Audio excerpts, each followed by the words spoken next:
Hello, welcome to MJR RPG, a podcast for tabletop role-playing game reviews, replays, etc., so on and so forth.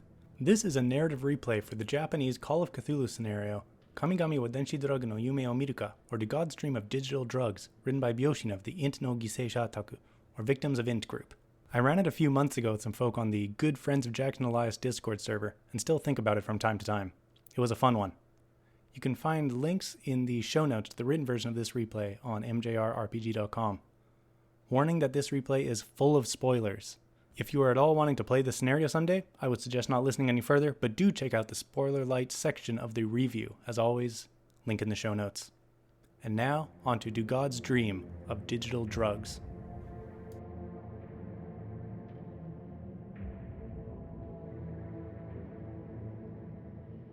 They had all received calls from their mutual friend, Masahi Hamamatsu, urging more so, them to take a few days off for an important get-together.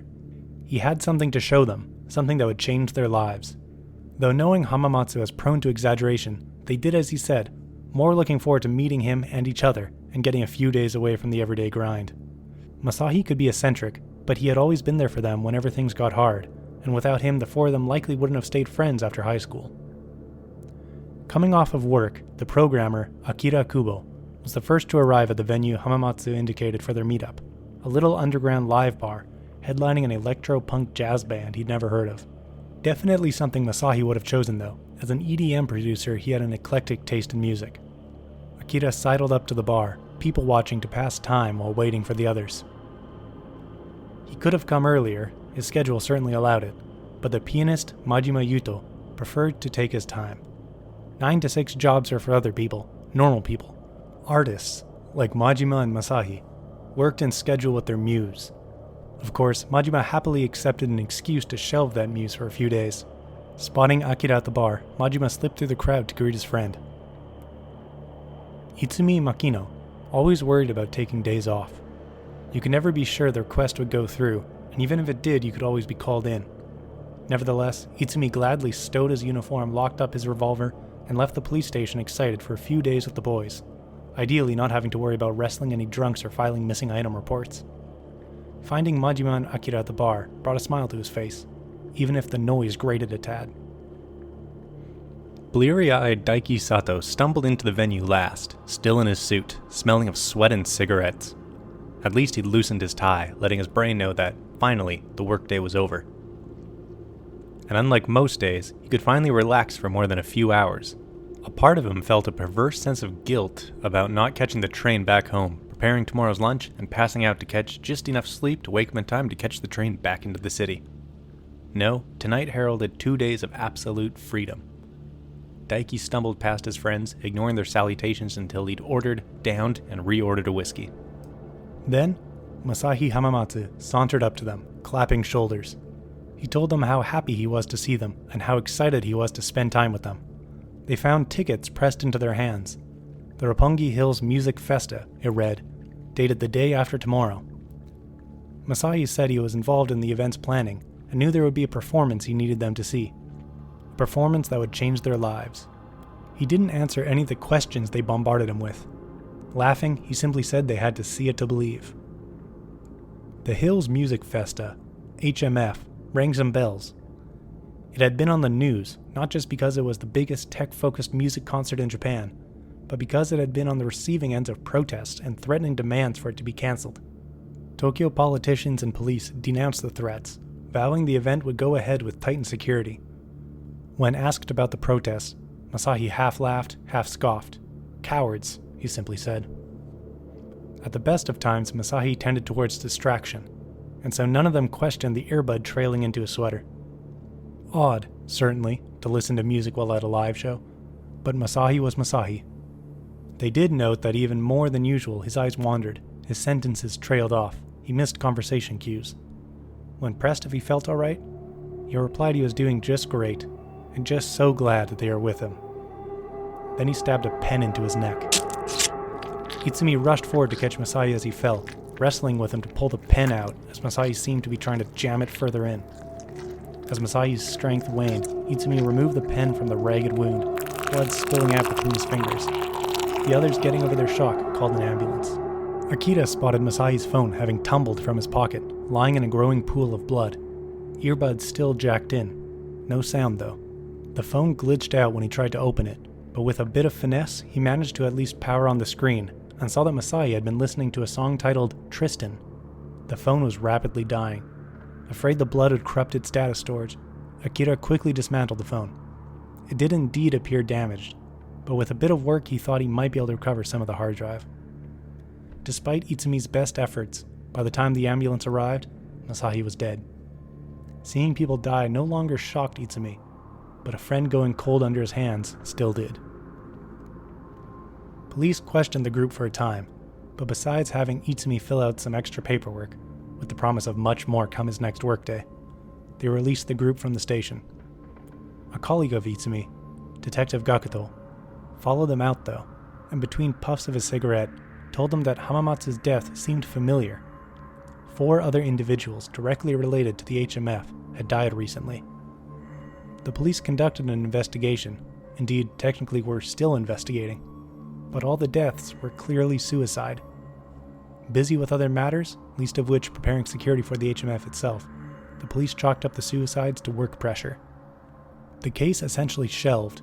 Detective Gakuto had been moved on to other matters, but something still rubbed him the wrong way. If Itsumi and the others felt the same way, maybe they could poke around on their own time. He handed over a note with the names of the 4 deceased: Kanekura Saya of Chala Inc., Baden Thalman of Pencher Co. Limited, Professor Akasawa Sakurako of Yugoshi University, and Chikura Takumi of Masayan Record Co. Limited. Itsumi pressed about the threats against HMF, and Gakuto seemed a bit cagey, mumbling about confidentiality, but led on that there was an ongoing investigation into a group called the Church of Serialism, thought to be responsible.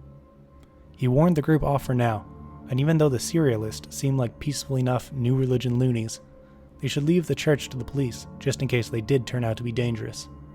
Left to their own devices, the group quickly decided that they would find out why their friend had killed himself. The companies on the detectives' list would all be shut at this time of night, but they thought of a possible lead before waiting for tomorrow. They went to Masahi's condo. A trusting friend, he told his friends the key code to his door.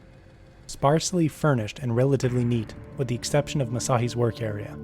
Akira quickly spied Masahi's laptop.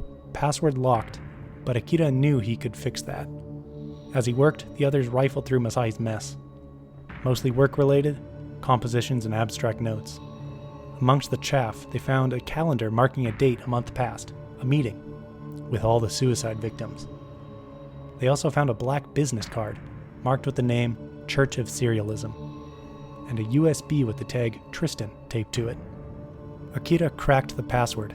A cursory check found Masahi's email history unexpectedly sparse, as if he had deleted swaths of emails. One remaining stood out. Addressed from Akasawa Sakurako, the dead professor from Yukoshi University, and addressed to Masahi and the other victims. It contained a password for a USB drive, and a reminder that Tristan was confidential up until its debut at HMF. Remembering that the last played track on Masahi's phone had been called Tristan, Akira plugged in and unlocked the USB drive. As expected, it contained a single file. One very large audio file, titled Tristan. The speakers on Masahi's laptop didn't work. Akira suspected they'd been intentionally disabled. An audio engineer's headphones lay snarled on the desk, though, and after a second of everyone looking at each other, Majima slipped them on and nodded to Akira. He pressed play. Chaos, beauty, madness and absolute clarity, swirling rhythms cascading into infinite patterns. Grief, joy, curiosity, panic, calm. So calm. They watched Majima. He stood, hunched over the desk, eyes looking ahead, one hand on the headphones. All normal. His other hand stabbed a pen through his eye. Itsumi jerked forward, grabbing Majima's arm as he tried to dig the pen further into his eye socket. Akira tumbled back over his chair, but Daiki had the presence of mind to help Itsumi, and together they managed to wrestle away the gore-streaked pen. They held down Majima, arms still jerking as if trying to get at its own flesh, and yelled for Akira to get a towel to staunch the bleeding. Within seconds, though, Majima calmed, looking around for a brief moment with cleared eyes, He reached up to touch blood pouring down his cheek. Then the screaming began. 2 hours later, Akira, Itsumi, and Daiki smoked outside a hospital.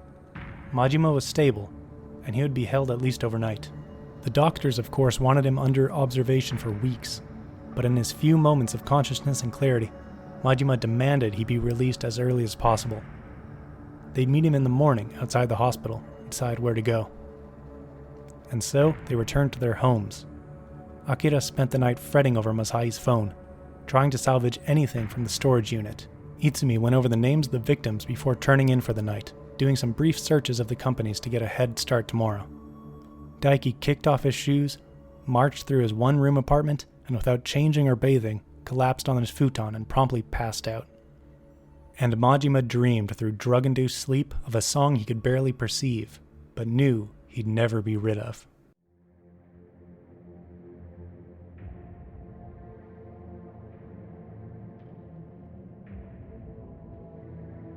A jittery Akira fast walked to the hospital. He'd barely slept and cruised on a liter of coffee. It had taken most of the night and morning to recover any data at all from Masahi's phone, but he'd done it. Itsumi likewise felt a tad haggard on his commute, having spent more time than planned the night before researching the 4 deceased and their organizations. True, fresh clarity never meted Daiki in the morning anymore, but he also didn't feel like death, so he took that as a sign of a good sleep. When Majima left the hospital, an eye patch covering the mess that still itched despite the painkillers, he found his companions outside comparing notes, already planning their routes for the day. Majima shook off any suggestions he rest and leave it to them. Without further ado, Itsumi laid out what he'd learned of the victims and decided who would go where. The first body, found a full month ago, had been that of Sakurako Akasawa, a professor at Yugoshi University and a leading member of their artificial intelligence lab. While the university had campuses all over Tokyo, the AI lab was near Jinboucho Station. The second to die had been Chikura Takuto, a sound engineer at Misayan Record, an audio equipment manufacturer located next to Ueno Park. After that was Baden Tallman, a German national and Japan representative for the international investment company Pencherco Limited, headquartered in a tower attached to Shinjuku Station. Kanakura Saya had been the last victim before Masahi, a senior employee of the Shibuya-based event planning agency Chala Inc. Akira obviously knew the most about computers, and had even attended Yugoshi for a short time, so he volunteered to visit the AI lab. It likewise made sense for Majima, as a musician, to ask around Masayan Record. Itsumi took Pencher and Daiki Chala to finish things off. Before they parted ways, agreeing to keep in touch and sharing anything they'd discovered in a group chat, Akira shared what he'd recovered from Masahi's phone. Not much, just message history. But among the texts was one anonymous message, telling him to be careful around the non-believers until the reveal. On his way to the Yugoshi AI lab, Akira searched a bit more into Professor Akasawa, learning that she had been the lead developer of a project called Partita, billed as a deep learning AI set to autonomously seek out the answer to the question, what is good music? Assistant Professor AI was now listed as the project lead. When he entered the lab room, the engineers, programmers, and assistants looked up at him, and once again Akira bowled ahead, asking for Assistant Professor AI. A risky lie, as AI might have been working closely enough with Akasawa at the time to know anyone on the team, but the assistant professor made some affirmative noises and sighed at Akasawa's name, saying he missed working with the professor. Akira probed further, and AI seemed more than happy to reminisce about Professor Akasawa, saying she'd been a genius, and that Partita would have never pulled through without her leadership and talent. He'd taken her suicide hard. To pull the assistant professor out of his darkening mood, Akira prompted him about Partita's work, and AI quickly lightened up, beaming with pride, and said Partita was hard at work on a follow-up piece already. In a lower, jokingly conspiratorial voice, AI said he shouldn't be sharing that, but Tristan, the first piece composed by Partita, would be revealed soon at the HMF anyways. Asked if he'd heard Tristan, AI sadly admitted he had not, and that Akasawa had expressly forbid anyone from the lab from listening to it. As far as he knew, only Akasawa and other members of the HMF committee had heard it. With a slight grin, Akira asked if there was perhaps a copy of Tristan still in the lab, but AI just laughed and said it had been wiped from Partita. He had no idea if Akasawa had other copies made, or where they might be. Deciding that was as far as Akira would learn, he excused himself and went to the server room, once again without any trouble. With the servers humming around him, Akira plugged in his laptop. Even a brief glance at Partita boggled the mind with its complexity. And indeed, it was learning and creating. Normally this would fascinate Akira, enough to make him contemplate applying to work at Yugoshi right this minute. But he'd seen what Partita's creations had done. Tristan killed Masahi, blinded Majima, and quite possibly killed his professor Akasawa as well. Akira got to work. Before heading into Chala Inc., Daiki checked their website, finding that the company had been contracted to plan and coordinate the HMF. Seeing that appointments were required, Daiki made one through the site. Outside the Shibuya office, Daiki noticed that posters were pasted to the windows, reading "Cancel HMF," and bearing a logo he recognized from Masahi's condo as being that of the Church of Serialism. As soon as he entered the office, a receptionist guided him to a small conference table. Another minute later, and a bleached-haired young man sauntered in, silver earrings flashing almost as brightly as his slightly vacant smile. He introduced himself as Kenji Chadashima, with an aloof bow and settled sideways into a chair next to Daiki. Kenji proved more than happy to explain anything to Daiki, being one of the few employees not incredibly busy with preparing for HMF, especially after Kanakura passed away. Kenji's mouth turned into an almost comical frown. Daiki asked how Kanakura was involved with the HMF, and Kenji said that a few months ago, Kanakura had gotten a call regarding an AI project. Weird, he thought at the time, as Chala had never really been involved with anything like that before. But Kanakura said it would turn HMF into an event never to be forgotten, and no doubt guarantee Chala steady contracts for decades. Speaking of HMF, Kenji asked, "Are you, going? It's gonna be crazy. There's a special event, you know. Real secret." He waggled his eyebrows until Daiki asked what the secret was. "Oh, when you put it like that, I just gotta tell ya. There's gonna be a gig, a song made by an AI. They call it Tristan, right? Weird." With a secretive glance around the room, the tiny, single closed-door room, he continued, "No one's heard it here, besides Kanakura." Daiki replied that he indeed was going to HMF, and that he really needed to get access to Tristan. There was something dangerous going on. Kenji, the gentle soul he was, trusted Daiki immediately, and quickly gave him Chala-branded backstage passes, saying that they'd help him get around the event without any difficulty. Regarding Tristan, it was with a different department, and Kenji honestly had no idea where or with whom. With so many staff busy, he couldn't promise anything, but he'd look into it right away and call Daiki if he found anything. Daiki thanked him and left for a smoke. Itsumi bussed to Pencher's Shinjuku office. On the way, he checked some news releases regarding the investment company, finding that it generally involved itself in tech-related ventures. Notably, it had funded the Yugoshi University AI Lab, publicly endorsing the music composer program Partita, hoping it would usher in a new era of both music and AI-generated content. Pencher's office took up a full floor of the office building, and stepping out of the elevator, Itsumi found a short hallway with a code-locked door and an elderly security guard. The pensioner apologized, saying that Itsumi would need an appointment, and that likely wouldn't happen anytime soon. When asked about Partita, the silver-haired guard said that the person in charge of the project was swamped with handling complaints due to all the threats. With a little extra pressing, he admitted that the staff member went home just before the last train each day, and might be able to talk briefly on the walk from the office to the station proper. With little else to do but wait, Itsumi decided to go check out the Church of Serialism, located near Jiyugaoka Station. Waiting for the train, he found that the church's website said it was devoted to worshipping the god of music.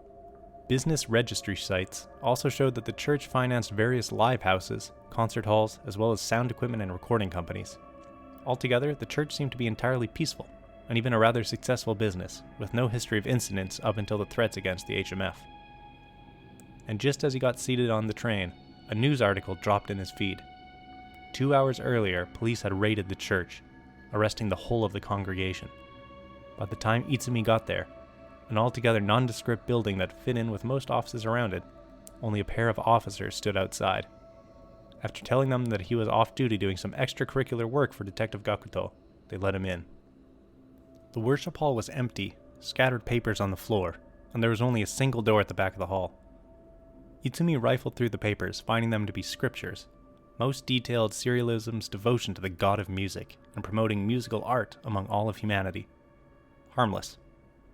But there were also freshly printed pamphlets, prophesizing the descent of the god of music to Earth to banish the devil's music. The writing was sloppy and nearly incoherent in places, but Itsumi pieced together that the serialists thought Tristan represented the devil's music, and the congregation had to defeat it. There also seemed to be some division among the church, with the new scriptures denouncing heretics. Stacks of sheet music stood near pews. Itsumi couldn't work out the notes, they seemed absurdly complicated, so he snapped a picture and put it in the group chat. He went through the back door, finding a small office littered with binders and records. Poring through well-laid-out finances and registration papers, Itsumi found that he recognized many of the church's members as popular musicians. Others were listed as HMF staff, moles. There had been plans for the church members to attend HMF at 1 p.m. and conduct a performance. Like a flash mob, he thought with a smirk. But the mass arrest did not bode well for the serialist's plan. He also dug through a members list, finding a dozen or so names crossed out and marked as excommunicated. Masahi Hamamatsu among them. Majima sat in the waiting room of Masayan Records. The receptionist has said their employees were all quite busy at the time. While keeping tabs on the others' progress, he passed the time searching about Masayan. Right on the corporate family page, the Church of Serialism was listed as a majority shareholder, the rest of the company being either family or employee held. The picture of the serialist sheet music in the group chat caught Majima's eye. The notes fell into place, and he could hear it in his mind's ear. Mysterious, beautiful, and terrible. Echoes from the end of the universe, disrupting his thoughts, ambitions, his very sense of being, until Majima was not Majima. Only more notes drifting in the eternal song. He hummed. The receptionist's scream snapped him out of it. She stood, her chair tipped over, hands covering her ears, eyes bugging out. They stared for a moment. Then Majima awkwardly shrugged an apology. New song. Rough draft. A man in a black AC/DC shirt, stretched by bulging muscles, his head glistening bald, strode into the room. He looked at the receptionist as she shakily took her seat. Then with a frown walked over to Majima and bowing, introduced himself as Den Otuishi. He apologized for the wait. He was busy with HMF prep. Pretending to be interested in purchasing equipment, Majima told Den he was a pianist, intriguing the big man, who suggested they jam sometime. He shredded. With assurance they would, for sure, soon, someday, Majima then worked into some more pressing questions, firstly about the Church of Serialism. Den said the serialists didn't involve themselves in Masayan's operations, and none of them worked for the company. Den had never even met any of them. Dream shareholders, really, never complaining or making demands. When asked about Takumi Chikura, Den clammed up for a second, but eventually let out a deluge. He didn't know how to feel. He liked Takumi, certainly never wished any harm to the guy, but now that he was gone, Den had been promoted. But he was also so much busier now having to handle HMF. But he got paid so much more now though. But he still had nightmares.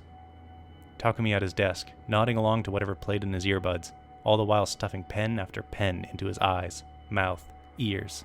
Asked about the music, Den shrugged. The people from Chala had collected it.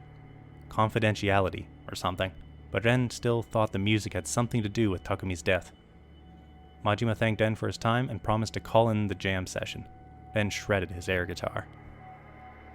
The four met up as it was nearing midnight, Akira coming in last. He left a virus in Partita that would cause the program to cannibalize itself. If all went as planned, no one would notice until the crippled Partita ceased up, and without Professor Akasawa, they shouldn't be able to repair or rebuild it. After some talk of what to do next, they decided to first catch the Pentra employee, Kyoko Shachikuda. They ran into her as she hustled to the station, trying to ignore them until Daiki caught her attention as a fellow overworked soul, used to catching the last train. Kyoko said she'd answer some questions, as long as he could keep up and she wouldn't miss her damn train. In the end, they didn't learn much new from her. Pentra invested in all manner of projects around the world, and dozens in Japan. She didn't know much about Baden's death, just rumors he'd done it with his own fingernails. Too tired to care, too busy. Kyoko had been dealing with constant claims, complaints, and threats from that damn church. At least that should get easier now that the bastards had been arrested.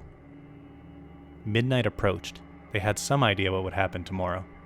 Tristan would play at HMF. All those in attendance, all those watching it across Japan, all those streaming it internationally, they would all hear Tristan, and no doubt react just like Sakurako Akasawa, Takumi Chikura, Baden Tallman, Saya Kanakura, Masahi Hamamatsu, and Majima. They didn't know where Tristan was, or if any of the serialist heretics were still out there, but they knew one thing. They had to stop Tristan.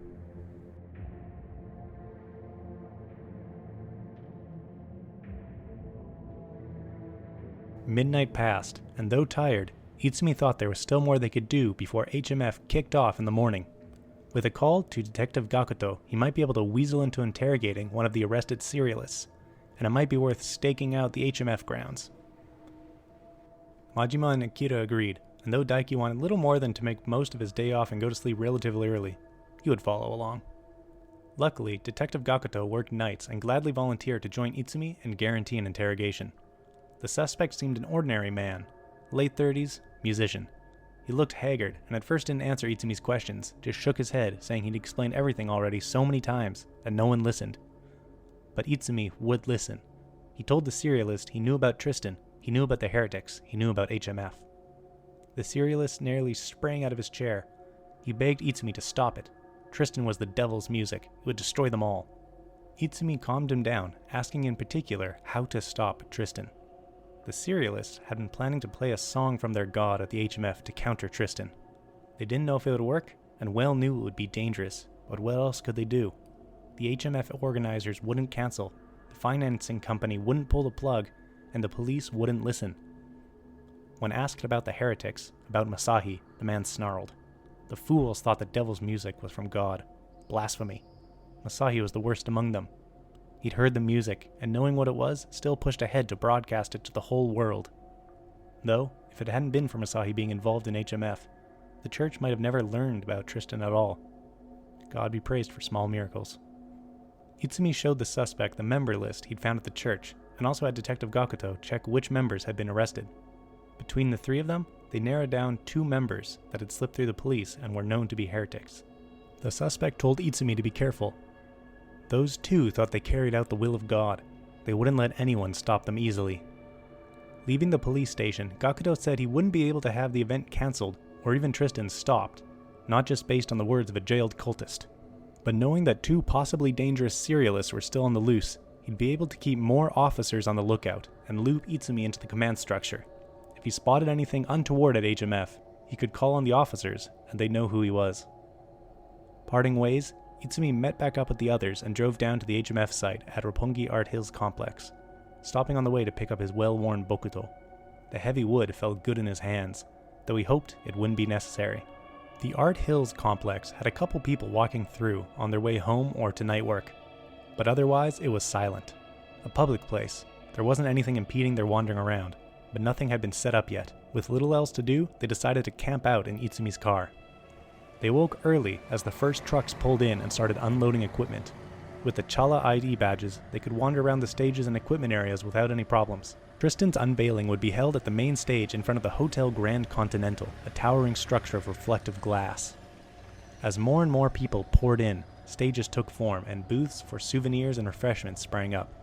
Kenji Charashima from Chala Inc. called Daiki, telling him that Tristan was being transported to the HMF, now in a white van. Unfortunately, Chala had a lot of white vans, and he couldn't say exactly which white van. But when it arrived, he'd get a notification, so he'd call Daiki back right away. They waited backstage at the main event space, keeping an eye out on the crowd and making note of the equipment. Lots of speakers, all over the place. Numerous backups and fail-safes. Lots of staff. If they had to disable the speakers, they'd be noticed for sure. Being hassled by the staff didn't matter much beyond wasting precious time, but it opened them up to the heretics, if they were watching. They need to get at the equipment running Tristan directly, and hopefully quietly. By the time the event kicked off, thousands of people had come. News crews, musicians, tech enthusiasts, simple passerby, professionals, amateurs, tourists, families. Police were scattered around the entrances and key places, but nowhere near enough to keep an eye on everyone. 45 minutes passed. Only 15 minutes until the special event, until Tristan. Still no call from Kenji. They were getting ready to start pulling out wires at random when Daiki's phone finally rang. Tristan had arrived. He was being run on a server stack in the equipment tent, just off the stage, right under their noses. Trying to blend in, the 4 walked over to the tent, seeing it full of blinking servers and flashing screens. Akira gulped and pulled out his laptop. A pair of engineers busied themselves in the tent, and when they looked over at Akira plugging into the servers they had been expressly told to keep clear of, he shrugged, making his Chala badge clearly visible, and said he had to run a few last checks just to be extra safe. An experienced liar by now, Akira convinced them completely, and they turned back to their work. Akira quietly puffed a sigh of relief and dove into his work. It would take time, he knew.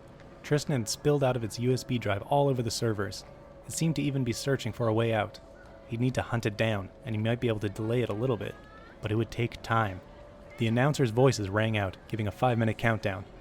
Itsumi, Daiki, and Majima waited outside the tent. If Akira couldn't finish in time, could they just smash the servers? Akira said maybe, but it was risky. Everyone would not only notice, but Tristan seemed more like a virus now than a simple audio file. If they didn't spectacularly destroy every bit of equipment, he might still manage to play. Majima still had the serialist tune in his head. He'd had it there all night. When he dazed, his fingers started playing it on his thighs. Among the various audio equipment and instruments backstage was a keyboard. If Akira couldn't finish in time, Majima offered, he could play the serialist song. He thought it might counter Tristan. The others thought this madness, if not impossible. The serialist had planned a full orchestra, but it was better than doing nothing. Majima grabbed the keyboard and hooked it up to the speakers and practiced, just in case. The countdown hit 0. Nothing happened. Akira gave a weak smile, still pounding on his keyboard. The 2 staff in the tent panicked, and Akira mumbled he was trying to get it working, but he needed time. Daiki spotted movement in the crowd beyond the annoyed murmuring. 2 men walking with purpose towards the edge of the stage, eyes on the equipment tent. Daiki met Itsumi's eyes, pointed out the men, then dove into the crowd. He pointed at the 2 men and shouted, "Look! Exile!" Something about the surety in his voice, or the white shirt and tie, convinced everyone around him. Soon the crowd surged, hunting for the boy band, sweeping up the 2 beleaguered heretics. Itsumi called in the police, telling them there were 2 dangerous men in the crowd, but he'd lost sight of them. Majima wiped sweat from his eyes, his programs working away at chasing Tristan into a corner, only a little longer. One of the men broke through the deluge of screaming fans, pushing past Daiki and up to the edge of the stage. Daiki stopped resisting. He'd done his part, let the rest handle it now. Majima got up from his piano, stood in between the man and the tent. He didn't know what to do with his hands. He wasn't a fighter. The man drew a knife. Then, Itsumi's bokuto smashed down to the back of the man's head, dropping him to the ground in a heap. The other man had worked his way to the edge of the crowd, but stopped at seeing his companion face down in his own pooling blood. Police arrived on either side, tackling and cuffing him. They all turned to the tent at a triumphant woot to see Akira jumping and fist-pumping the air. He'd got it. He'd killed the little bastard. He'd erased Tristan. And with Partita crippled and withering away, there wouldn't be another. The 4 relaxed, relieved, tired. They'd done it. The HMF staff stared in horror, though. There was no music. Thousands of people waited for a secret event, and now they had nothing. The crowd milled, annoyed at discovering they didn't get to see Exile, and now realizing they might not see anything at all. Majima gulped and carried his keyboard onto the stage, sat down, stretched his fingers, and started playing. The others had a brief moment of panic, thinking Majima was about to play the serialist song, but it was an unwanted horror. In the following months, Majima gained some renown. His performance was perfectly adequate. Confusing, really, for the audience, who didn't quite see what was so secret about it. But the story eventually came out that Majima had stepped up to cover the blank spot, and people ate that up. Frequent TV gigs gave way to regular spots on a few shows, and a strong core audience for his music was secured. He always had a little ditty in his ear, though, and working ever so slight themes from it into his pieces, his audience grew and grew, among musicians and laymen both, as well as obscure corners of the internet, and a particular church near Jiyugaoka Station. Itsumi filed report after report, and then follow-up reports, and interviews for those reports, then reports for those interviews, and so on. With Akira so thoroughly eradicating Tristan and Partita, no evidence was left of the music's powers, and so Itsumi left that out of his reports, focusing on the serialist heretics, writing that they had planned a terrorist act at the HMF, one the Orthodox serialists had tried and failed to prevent. The suicides had been due to constant harassment from the heretics as well. It didn't entirely satisfy the higher-ups, but with Detective Gakuto's assurances, they eventually dropped it. Soon enough, Itsumi worked alongside Gakuto, this time as detective partner. Daiki had had enough excitement. His holiday had certainly been unique, nothing he would have ever experienced at work. But his work also didn't try to kill him. Well, at least not immediately. He greeted the slow grinding down of his mental and physical health with gusto. No one at the office would drive him to stabbing pens through his eyes. At least not yet. Majima might become a world-famous pianist, Itsumi might become a detective, and Akira might do whatever Akira did, but Daiki was an office worker, a salary man. So he slipped on his suit, tightened his tie, and got on the train. He had a salary to earn. Akira couldn't let it go. He'd seen the complexity of Partita and Tristan. He'd seen the programs doing more than any human could have told them to do. It distracted him at work, so he quit. Very carefully, oh so very carefully, he started a new project.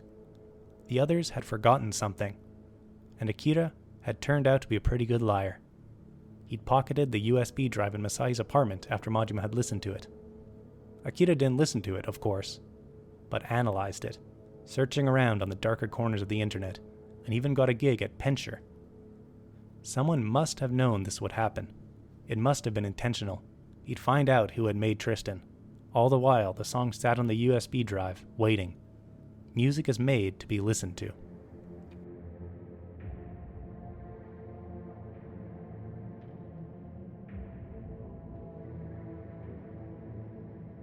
Thank you for listening to this replay of Do Gods Dream of Digital Drugs? If you enjoyed this replay, do consider purchasing the Japonism scenario pack on Booth.pm, though please note that it is currently only available in Japanese. Also, as always, big thanks to CryoChamber for use of their albums Cthulhu and Yog-Sothoth. Check the show notes for links. Until next time, have a good one.